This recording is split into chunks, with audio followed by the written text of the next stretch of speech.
Assalamualaikum warahmatullahi wabarakatuh. Teman-teman, kembali lagi di channel YouTube saya, Hairun Imam. Nah, di video kali ini kita akan membahas topik yang sedang ramai diperbincangkan di media sosial terkait dengan dua media yang mungkin bisa dibilang omon-omon terhadap pemerintah ya. Karena ya di setiap video, di setiap narasumber, di setiap bahan yang mereka keluarkan, itu sepertinya condong selalu menyerang pemerintah, utamanya Pak Jokowi beserta keluarganya, teman-teman.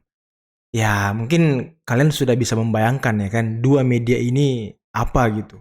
Yang pertama, betul, Tempo, bocor alus, bocor ban, bocor-bocor semuanya teman-teman. Dan yang kedua adalah ILC, yang dimana hostnya yakni Bang Karni namanya termasuk salah satu yang turut mengundang di kegiatan silaturahmi kebangsaan yang digagas oleh Faisal Assegaf, Refli Harun, dan kawan-kawannya teman-teman. Nih, gue kasih lihat undangannya. Yang dilingkari jelas nama Karni Ilyas. Ya, saya tuh bingung ya, karena di beberapa, mungkin 2 atau 3 video dari ILC belakangan ini, yang hadir itu hanya orang-orang yang memang benci terhadap Presiden Jokowi. Entah apa maksud dan tujuan dari ILC ini, apakah memang dia sudah menamatkan dirinya sebagai media pembenci pemerintah, atau seperti apa teman-teman? Kita kan nggak tahu gitu. Ya kalau kata pengakuan Bang Karni sih katanya pendukung pemerintah ini dihubungi tapi nggak mau datang gitu atau sulit dihubungi gitu ya kan.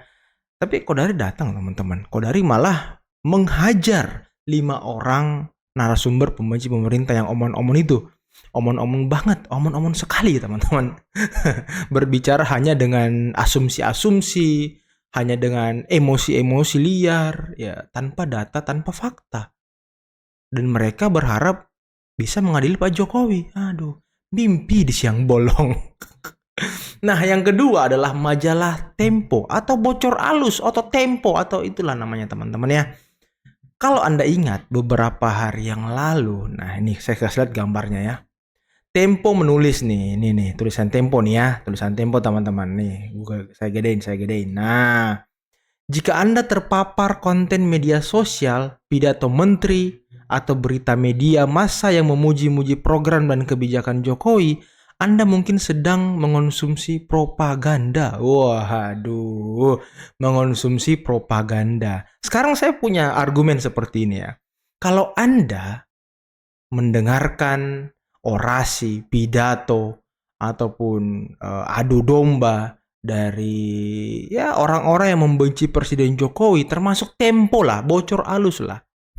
Ya kalian juga termakan propaganda mereka teman-teman. Dan saya tuh curiga ya, apakah mereka didanai asing? Ini yang masih menjadi pertanyaan teman-teman. Apakah mereka didanai asing gitu untuk melancarkan aksi-aksinya membuat apa namanya ya, kampanye divide et impera. Waduh, itu yang seperti yang dikatakan Pak Prabowo di setiap pidatonya teman-teman ya. Dan ini ada fakta menarik lainnya teman-teman dari Tempo. Ternyata Tempo mengatakan bahwa mereka mendapatkan tawaran dari pemerintah untuk ikut mengkampanyekan keberhasilan 10 tahun Presiden Jokowi, tapi Tempo menolak. Itu kata mereka teman-teman. Tapi nyatanya di tanggal berapa ya? Di bulan September ini dibongkar oleh akun-akun buzzer di Twitter ya. Ternyata Tempo mengirim surat kepada pemerintah untuk ikut andil dalam kampanye 10 tahun keberhasilan Pak Jokowi. Tapi ditolak teman-teman. Akhirnya mereka balik menyerang pemerintah. Waduh, apakah ini benar? Ini videonya teman-teman. Ada pertanyaan ya. Iya. Tadi kan kita menyinggung soal media konvensional, termasuk podcast-podcast begitu ya. Nah, apakah Tempo pernah mendapatkan tawaran, Pram, untuk Ya, bagaimana dengan Tempo? untuk melakukan campaign positifnya Jokowi ini? Oh, kalau itu kita buka-bukaan aja ya. Ya. Gue juga dapat informasi dari salah satu direktur di Tempo dan memang kita dapat tawaran itu gitu loh. Ya. Tapi Tempo menolak. Tempo menolak. Waduh, keren banget bahasanya. Tempo menolak. Padahal di bawah video tadi itu surat dari Tempo teman-teman. Dan Tempo mengirimkan surat kepada pemerintah. Proposal pengajuannya itu 2 kali. Di bulan September dan di bulan Oktober. Tapi ketika ditolak proposalnya, mereka langsung mengatakan Tempo menolak dengan gagah beraninya. Hello. Aduh. Nah, setelah ini teman-teman, kita akan mendengarkan apa kata Mr. Q, Mr. Kodari terkait dengan ya media ILC yang sepertinya penontonnya tuh hanya dipenuhi ataupun kolom komentarnya hanya dipenuhi para pembenci pemerintah, para pembenci Presiden Jokowi. Oke, tanpa perlu berlama-lama lagi, mari kita mulai videonya berikut ini. Nah, kita juga harus menyadari dan ya harus mengakui saja lah bahwa memang ini era di mana media itu punya posisi politiknya sendiri. Dan itu bukan barang baru gitu ya. Ya saya sebut di sini lah misalnya bagaimana tahun 2014 Metro TV dengan TV One posisi politiknya sangat berbeda. Betul. Saking berbedanya saya nggak pernah mengantisipasi itu bahwa hasil quick count pun juga bisa beda. Itu di luar alam pikiran saya pada waktu itu. Gitu. Ya, bagaimana Metro TV dengan TV One hasil quick count-nya beda. Itu di luar nalar saya dan pengalaman saya sebagai seorang peneliti dan surveyor. Tapi terjadi. Gitu. Nah yang lebih menarik lagi kan Mas Adi, tahun 2019 posisi Metro TV dengan TV One itu bertukar tempat. Iya. Kalau pada tahun 2014 Metro TV pro Pak Jokowi, ya, TV One dukung Pak Prabowo, bukan 2019 ya, 2024, mohon maaf, ya. 2024. Ini posisinya bertukar ini. Gitu. Nah, perkembangan media belakangan ini kan menuju ke yang namanya media sosial. Nah, media sosial itu ternyata lebih memperdalam lagi perbedaan antara media itu. Posisi politik media itu sangat-sangat menentukan. Saya menyadari bahwa yang menonton ALC itu pada umumnya yang kontra dengan Pak Jokowi. Ya. Sebaliknya saya menyadari juga kalau saya muncul di Total Politik itu jamaahnya Pak Jokowi. Betul. Iya. Itu. Jadi buat orang seperti saya, sebetulnya insentif paling besar itu datang di Total Politik bukan di TV One. Karena saya tahu bahwa saya bicara apapun juga, pasti nanti kolom komentar itu akan menghujat saya. Gitu. Sebaliknya di kolom komentar di Total Politik itu pasti tidak senang dengan Refli Harun. Enggak senang dengan Segaf. Siapa? Mungkin Rocky Gerung katakanlah. Ya. Nah, jadi sebetulnya balik lagi, kalau saya hadir di tempat ini itu adalah karena persahabatan. Saya tidak berharap bahwa apa yang saya sampaikan di sini itu akan diikuti oleh pemirsanya ALC. Kualitas majalah Tempo memang sudah meluncur drastis. Kalau informasi ini benar, Tempo bukan saja tidak konsisten, tapi juga bahkan bisa disebut hipokrit, munafik. Saya adalah pelanggan majalah Tempo. Saya mengagumi kerja jurnalistik mereka. Tapi kali ini saya terpaksa bilang, Tempo berkhianat terhadap nilai-nilai dasar jurnalistik. Saya sedang bicara tentang beredarnya sebuah surat dari General Manager Tempo kepada Wakil Menteri Kominfo tertanggal 22 September 2024. Dalam surat itu dinyatakan secara jelas bahwa Tempo mengajukan permohonan untuk mendukung program sosialisasi capaian kinerja Kabinet Indonesia Maju yang dikembangkan Kominfo. Catat baik-baik. Tempo lah yang mengajukan permohonan. Sebetulnya ini biasa-biasa saja di masa ini. Ini bukan permintaan wartawan untuk melakukan peliputan secara objektif dan independen tentang pemerintah. Ini adalah kerja bagian iklan Tempo.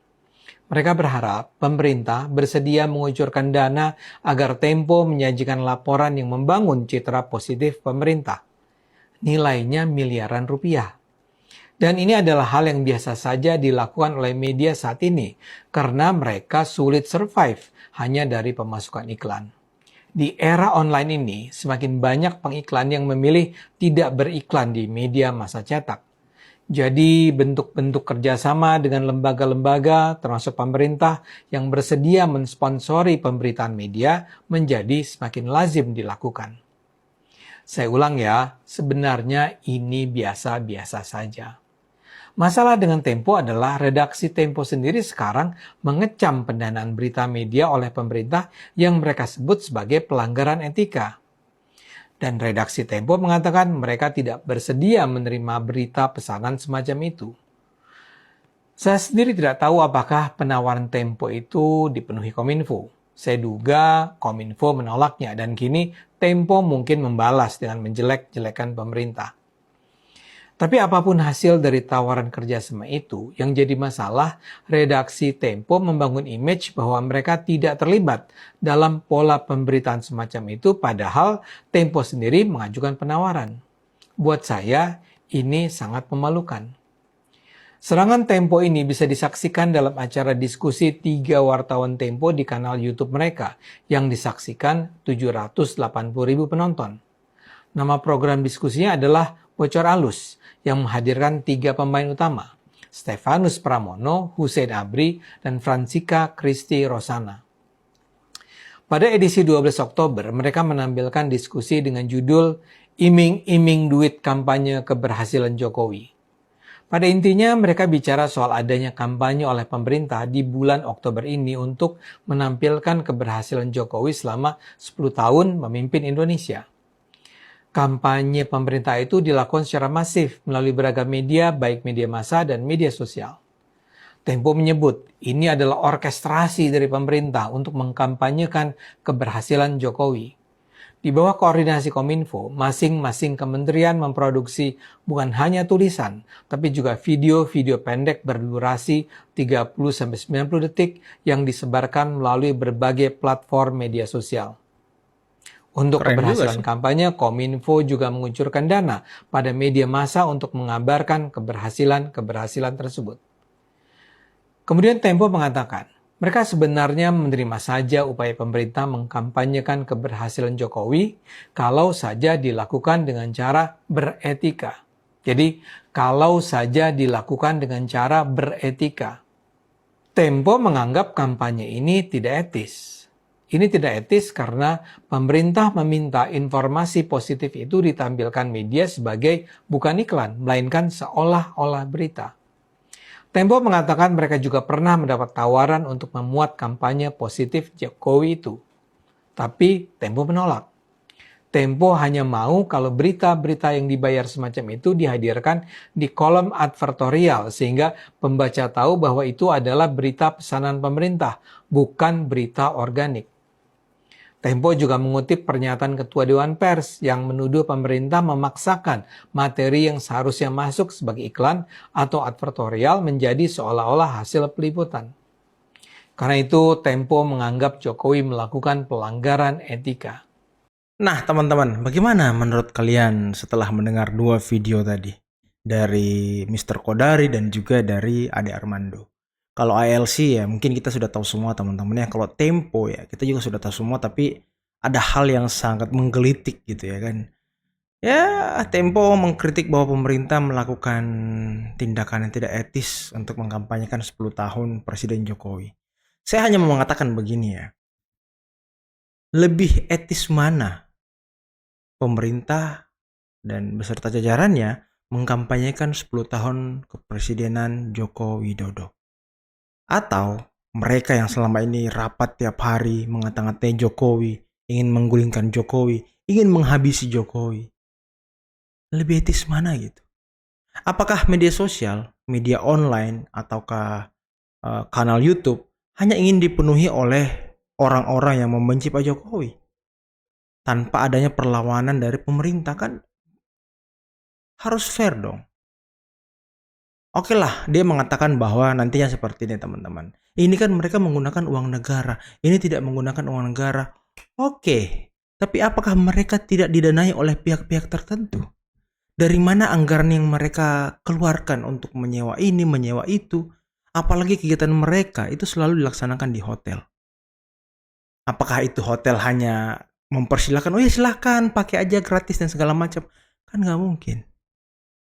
Apakah mereka didanai oleh asing untuk menjalankan misi Divide et Impera di penghujung pemerintahan Pak Jokowi dan pelantikan Gibran? Karena kalau saya lihat di media sosial teman-teman ya, Para pembenci ini, kroni-kroninya di bawah ini sedang mendorong agar mungkin ya nanti terjadi chaos saat pelantikan Prabowo Gibran di tanggal 20. Dan kabarnya memang mereka mau aksi di tanggal 20. Kalau terjadi chaos berarti pelantikan Prabowo Gibran bisa saja ditunda. Nah, kan ini yang mereka mau, ketidakstabilan politik di Indonesia, teman-teman. Apakah ini harus dibiarkan? Tidak. Apakah kita harus melawan? Iya, kita harus melawan. Kita harus melawan dengan mengkampanyekan 10 tahun keberhasilan kepemimpinan Presiden Joko Widodo. Walaupun saya tidak dibayar pemerintah, tidak dibayar Kominfo, saya akan tetap mengkampanyekan keberhasilan 10 tahun Presiden Jokowi. Karena apa? Ya kita bisa melihat faktanya di lapangan, teman-teman. Apa yang diperbuat oleh beliau, apa yang dibangun oleh beliau. Angka-angka yang beredar sekarang, tingkat kemiskinan ekstrim berkurang dan segala macam. Lapangan kerja bertambah, walaupun sekarang banyak yang mengatakan bahwa cari kerja susah. Ini harus dipertanyakan. Apakah lapangan kerjanya yang tidak ada, atau Anda yang tidak punya skill untuk masuk di lapangan kerja tersebut? Kan itu yang menjadi pertanyaan. Dan kalau Anda bilang cari kerja susah, ada berapa platform media sosial saat ini yang bisa menghasilkan uang? Anda menuduh pemerintah hanya untuk menutupi kekurangan Anda yang tidak bisa berbuat apa-apa. Ada berapa banyak ibu rumah tangga yang bermain Facebook sehingga menghasilkan uang. Ada berapa orang yang putus kerja akhirnya terjun ke media sosial akhirnya dapat uang. Anda hanya dibutuhkan untuk lebih kreatif dan lebih bekerja keras. Jadi tolong jangan teriak kepada Pak Jokowi kalau lapangan kerja susah. Coba Anda introspeksi, Anda yang tidak punya kemampuan atau lapangan kerja yang tidak ada. Kan ini dua hal yang sangat berbeda, teman-teman. Tapi apapun itu, silahkan teman-teman komen di bawah terkait dua media tadi, Bocor Alus dan ILC, teman-teman. Yang dua-duanya sepertinya ya memang sangat condong menyerang pemerintah, teman-teman ya. Oke, mungkin cukup sekian dulu video kali ini. Jangan lupa teman-teman like, subscribe, dan share videonya. Akhir kata, billahi taufiq wal hidayah. Wassalamualaikum warahmatullahi wabarakatuh. Bye-bye.